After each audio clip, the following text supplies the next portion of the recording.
Before I tell you what happened that summer, you need to understand something. Some jobs look easy on paper. Quiet houses, empty rooms, good money, no people, just peace. But sometimes, a silent house isn't empty.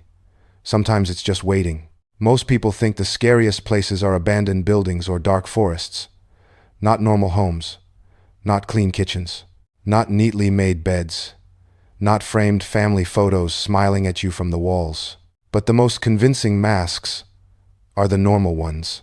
What I'm about to tell you happened when I took what I thought was the easiest job of my life. 3 months. One house. No neighbors close by. Great pay. Simple rules. Feed the plants. Check the doors. Stay overnight. That was it. No one told me why the last sitter quit early. No one told me why the security cameras were turned off. And no one told me there was one room I should never open. I didn't believe in bad feelings back then. I do now. Because by the time that summer ended, I stopped taking sitting jobs forever. This happened during my summer break when I was 21 and halfway through college. Normally I'd go back home for the holidays, but that year I decided to stay near campus. A close friend had a small place nearby and offered me a spare room for almost nothing, so it made sense to stick around and work. My class schedule had always been chaotic, so I never kept one steady job for long. But for a few months, I had found something that fit perfectly: house-sitting. It sounded almost too good to be real. There were platforms where homeowners would post listings when they were traveling. Most of the properties were large, expensive homes, owned by people who didn't want to leave things unattended. Sometimes they had pets, sometimes rare plants, sometimes just strict instructions. My job was simple: stay there, keep everything in order, make the place look lived in. I got paid, and I got to live in houses I could never normally afford to even step inside. Quiet neighborhoods, big rooms, long hallways, smart security systems. At first, it felt like a cheat code to adult life. I didn't know yet that one of those houses would feel very different the moment I walked in. One of the biggest perks of house-sitting was getting to temporarily live in places far nicer than anything I could afford: modern kitchens, huge bedrooms, quiet comfort. Sometimes it felt like borrowing someone else's life for a week. This particular booking came only a few days into my summer break. I met the homeowners the day before their trip so they could walk me through the routine: locks, switches, plant care, emergency numbers. They were a polite couple in their mid-30 seconds, friendly but slightly tense in a way I couldn't explain at the time. But the house caught me off guard. Instead of a luxury property, it was a small, aging structure sitting near the open fields at the far edge of town. No nearby houses, no street noise, just flat land and wind. It didn't match the kind of clients who usually hired sitters, and they were only leaving for 4 days. I assumed it would be the easiest money I'd make all summer. It wasn't until the conversation was almost over that the real reason slipped out. They told me the daytime routine was simple: water, the plants, check the doors, basic stuff. But then their tone shifted. At night, the husband said, forcing a small laugh, just be a little more alert than usual. They explained that over the past couple of weeks, unfamiliar people had been seen near the property line. Not breaking in, not doing anything specific, just appearing, watching, passing by too slowly. Each time they mentioned it, they immediately downplayed it, calling it coincidence, saying they were probably overthinking, insisting it was nothing serious. But the way they kept correcting themselves felt rehearsed, like they wanted to warn me without actually warning me. I didn't fully register how strange that was until the next evening when I arrived, and the house was completely empty. The isolation hit differently when they were gone. In daylight, the open plains just looked wide and peaceful. But standing alone inside that old house, it felt exposed, like being placed in the center of a giant open stage with nowhere to hide. Through every window there was nothing but tall grass stretching outward, and a distant tree line that looked thin and faded, almost painted into the horizon. And the silence, that was the part that got to me. No traffic, no dogs barking, no insects, no wind against the walls. Just a heavy, unnatural quiet, the kind that makes every tiny sound inside the house feel too loud. My footsteps, my breathing, the floorboards, It felt less like I had entered a home, and more like I had stepped into something that was holding its breath. Inside that house, even the smallest sounds felt amplified. Each step made the floor complain. House, the walls ticked and settled like something shifting behind them. Pipes knocked, wood sighed. It was the kind of place where silence doesn't feel peaceful, it feels occupied. More than once, I caught myself thinking, maybe they hadn't told me everything. Maybe there was a reason this job paid so easily. Maybe there was a reason they didn't ask many questions before handing me the keys. Still, the first night passed without incident. Morning light made everything feel less dramatic. Fear always looks smaller in daylight. I made breakfast, watered the plants, checked the lock's normal routine. I even sat out on the porch for a while, answering a text from the owners, telling them everything was fine. And during the day, it actually was. Wind rolled through the tall grass like waves. Birds cut across the sky. No city noise, no sirens, no neighbors. Just open space and slow time. For a few hours, I convinced myself I had overreacted. That illusion ended after sunset. Around 8 p.m., I got up from the couch to stretch and wandered toward the back window. I pulled the curtain aside without thinking. Someone was standing out in the field, not walking, not passing by, standing still facing the house. At first, my brain tried to explain it away. Maybe a farmer, maybe someone cutting across land. But he wasn't moving, and he wasn't looking around. He was looking directly at the house. At my window, a cold, prickly feeling spread across my shoulders. I let the curtain fall back into place. So this is what they meant, I thought. Out here, miles from everything, a stranger watching an isolated house isn't normal. It's wrong. Deeply wrong. After a few seconds, curiosity overpowered caution. I peeked again. He was still there. But now I realized something worse. He wasn't alone. Shapes faint at first, separated from the darkness around him. One to the left, two more farther back. Maybe 4 total. All spaced apart. All facing the house. Not talking. Not moving. Just positioned. Like they had been there longer than I realized, and somehow I knew they weren't trying to hide. At that distance, it was hard to tell what I was really seeing. Some of the shapes could have been people, or just shadows bending through the tall grass. My brain kept trying to rationalize it, but the only reason I didn't dismiss it completely was because the owners had warned me about people coming by. My hands were already shaking when I grabbed my phone and texted them. There are multiple people standing in the field watching the house right now. The reply came fast, too fast. They told me not to worry, said those people had shown up before and never caused trouble, said they wouldn't do anything, told me the best move was to ignore them. Then they added almost as an afterthought that if I really felt uncomfortable, I could call the police. It didn't sound like advice. It sounded like permission I wasn't supposed to use. I stood there rereading the message, feeling strangely guided toward doing nothing. It worked. I convinced myself they knew better. It was their property, their experience, their risk. Looking back now, the calmness in their response feels wrong, almost rehearsed, like they needed me to stay quiet. When I checked the window again, the field was empty. No figures, no movement, just grass and darkness. That should have made me feel better. It didn't, because people don't just vanish from an open field in seconds, not without sound, not without direction, not without being seen leaving. I stayed alert for hours, moving from window to window, checking reflections, scanning the property line. Time dragged. The clock pushed past 1 a.m. My fear dulled into a heavy, wired exhaustion, not safe, not in danger, just suspended between the two. Sleep felt like a bad idea. I got up to get water just to stay busy, to prove to myself I was still thinking clearly. Halfway down the hallway, I heard it, a slow, careful creak from above me. I froze. Old houses make noise, I knew that, but this was different. This wasn't a settling sound. It had rhythm, weight, timing. A step, then after a pause another, from the upstairs floor, where I was absolutely sure no one was supposed to be. I slowly tilted my head up toward the ceiling.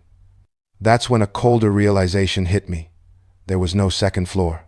This house was a single-level structure. I had walked every room earlier. No stairs, no attic access, nothing above me but roof and beams. The sound came again, a heavy, deliberate thud, then another dragging across the roof, like someone pacing in work boots. Not an animal. Too controlled, too measured. The steps moved from the back of the house toward the front entrance, then stopped directly above the door. A sharp knock exploded through the hallway.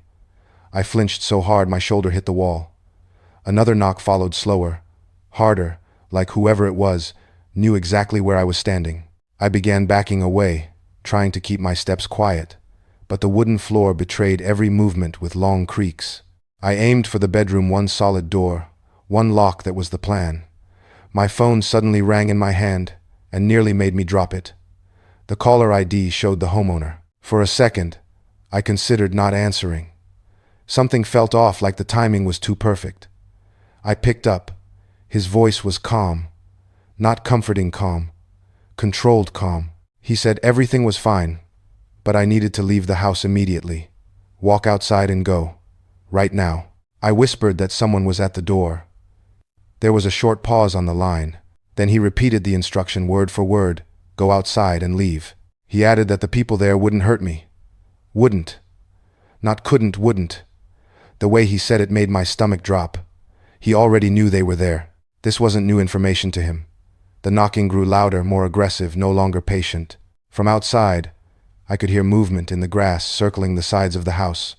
Multiple sets of footsteps. Slow, coordinated. I understood something in that moment.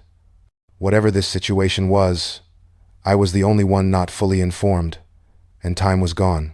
With my heart pounding so hard it blurred my hearing, I walked to the door. The instant I reached for the handle, the knocking stopped. Silence crashed down like pressure. I opened it.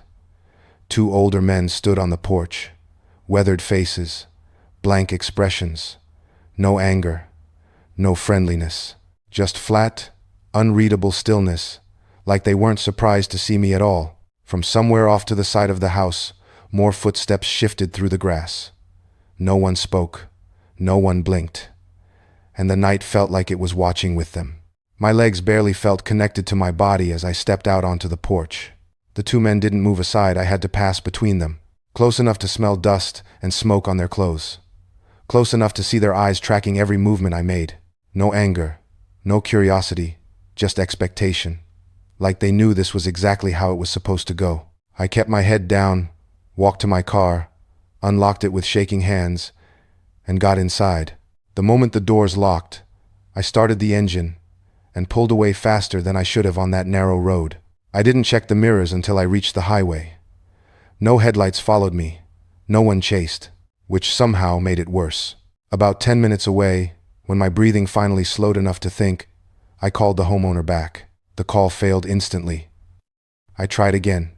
Blocked. No explanation. No follow-up. No message asking if I was okay, nothing.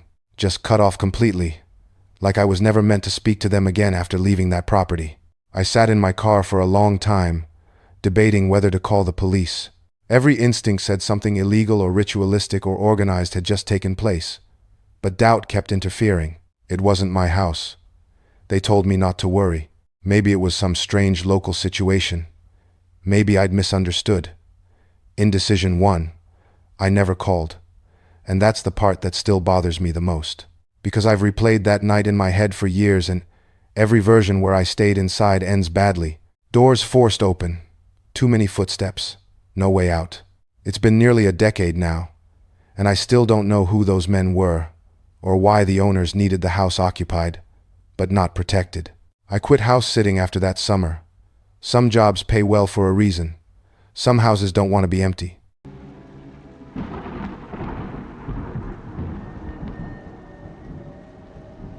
Most people think city maintenance jobs are boring, routine, predictable, forgettable. But if you work those jobs long enough, especially at night, you start seeing things that never make it into reports. Winter nights are the strangest. The roads are empty. The sky feels closer, and sound travels in ways that don't feel natural. What happened to me during one overnight snow shift is the reason I stopped volunteering for night duty ever again. I work as a city contractor, the kind of worker who handles whatever needs fixing or clearing around town. In winter, that mostly means long hours behind the wheel of a snowplow, clearing roads, salting intersections, pushing back old ice piles that freeze solid along the shoulders. It's repetitive work, but I used to enjoy it, especially the night shifts.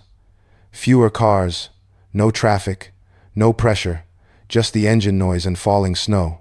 It felt peaceful, in a lonely kind of way. That night, I clocked in at the maintenance warehouse at 10 p.m.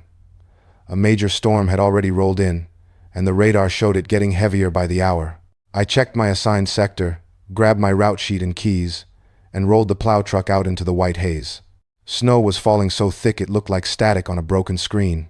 Even streets that had been cleared earlier were already disappearing again, under fresh layers. Visibility was bad enough that the world beyond my headlights barely seemed real. After about 20 minutes of slow driving, I reached the southeast side of town, my designated zone for the night. I knew that area extremely well. I'd driven it in every season, every weather condition, for years. It was the oldest part of the city, narrow roads, aging houses, long blocks with deep setbacks and tall trees. During the day, it looked worn but normal. At night, under heavy snow, it looked abandoned. The streetlights were dim halos, buried in the storm. Every house looked sealed shut. No tire tracks, no porch lights, no movement behind any windows. My plow blade was the only thing disturbing the surface of the world, carving a single moving path through untouched white.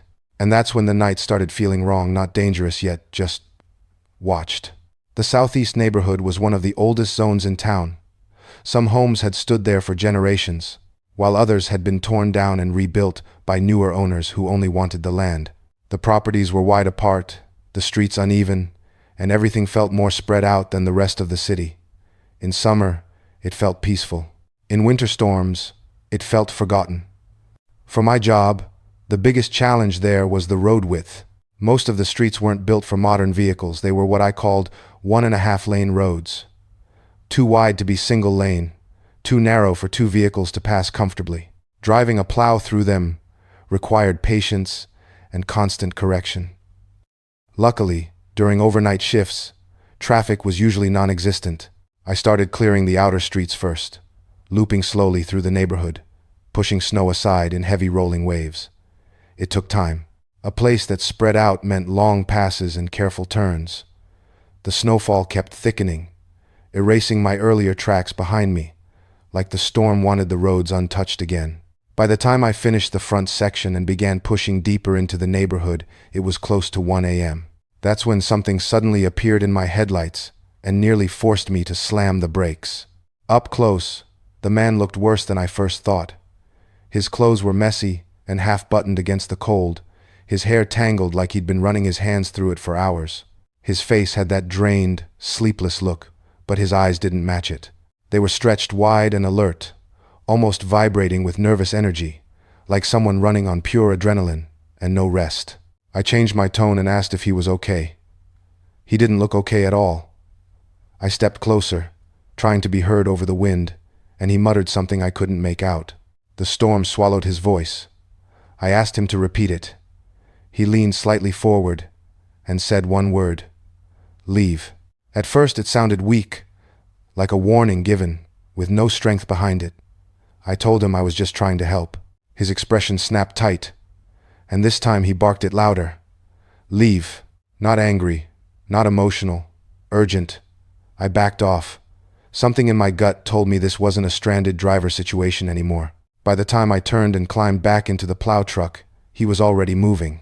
The red car pulled away without spinning tires, without hesitation, just gone into the snowfall like it had never been stuck at all. I sat there gripping the steering wheel, unsettled in a way I couldn't logically explain. I even considered calling it in, not as a crime, just a welfare check, but I hadn't caught the plate, and I convinced myself it would sound stupid over the radio. A weird guy in a storm wasn't exactly an emergency, so I kept working. For the next half hour, the neighborhood went back to feeling deserted. No moving vehicles, no footprints on sidewalks, hardly any tire tracks at all. It looked like the entire area had sealed itself indoors to ride out the storm. My plow was once again the only thing cutting fresh lines through the white. The routine almost pulled me back into autopilot: push, reverse, angle, clear, until my headlights caught something familiar again and forced my foot onto the brake. The same red car, parked in the middle of the road. Different street, different block. Same dead center position, like it was placed there deliberately. This section was even more isolated than the last. Only one house sat along that stretch, set far back from the road behind a curtain of snow-covered trees. I waited. 30 seconds. No movement. I tapped the horn once. The sound felt too loud in the empty night. No response. The car didn't move. The lights stayed off. And this time I had the strong feeling it wasn't broken down. It was waiting. The situation had crossed the line from strange to dangerous. I finally radioed it in and got connected to emergency dispatch, reporting the repeated road blockage and suspicious behavior. Snow and ice had crusted over the license plate, or maybe the storm was just too thick to read through, so I stepped out to get a closer look while staying on the line. When I reached the driver's window and shined my light inside, my stomach dropped. The car was empty, driver's seat vacant, no keys in the ignition.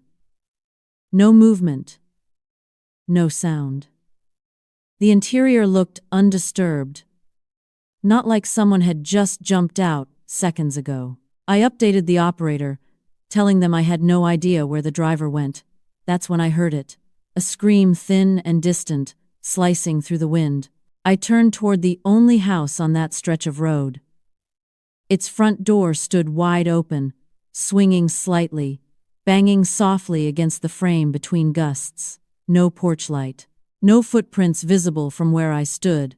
The snowfall was already erasing everything. I didn't need more clues. My brain connected it. Instantly. Abandoned car, missing driver, open house, scream. Something violent was happening inside. The dispatcher told me to stay in the truck and wait for officers. I acknowledged and ignored the instruction completely. Adrenaline had already taken over. I ran through the deep snow toward the house, boots sinking with every step, breath burning in my chest.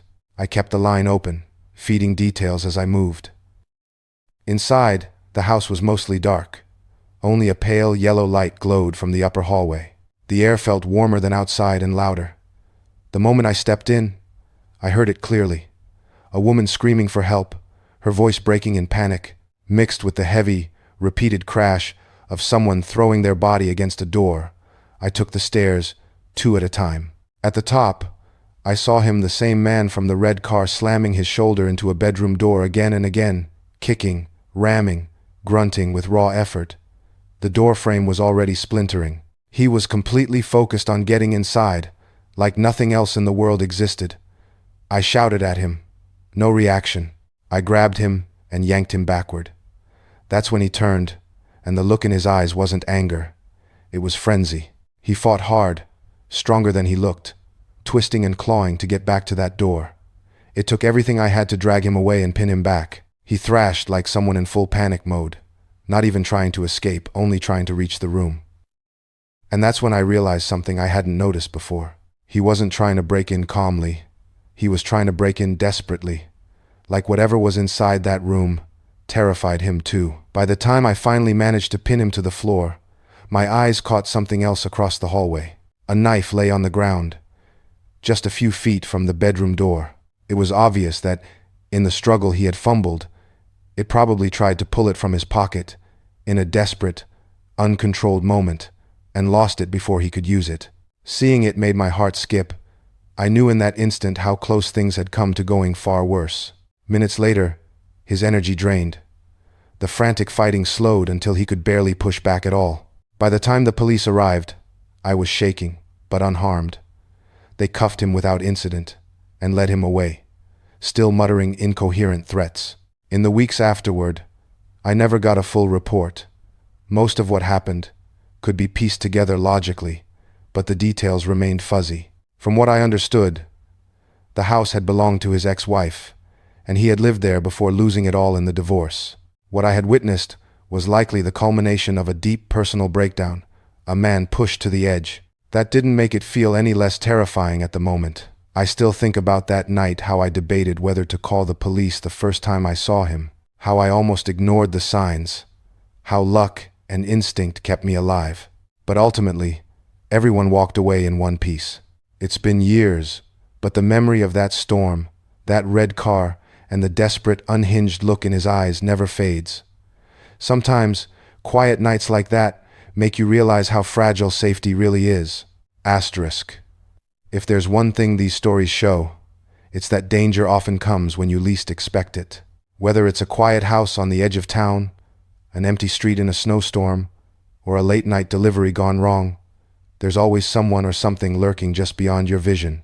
Stay alert, trust your instincts, and remember, sometimes the scariest things aren't the ones you see, but the ones you don't. If you enjoyed these real-life horror experiences and want more stories that make your heart race, hit that subscribe button and turn on notifications. Every week, I bring you encounters that are stranger, darker, and more suspenseful than the last. Don't miss the next story, because you never know when reality gets terrifying. Asterisk.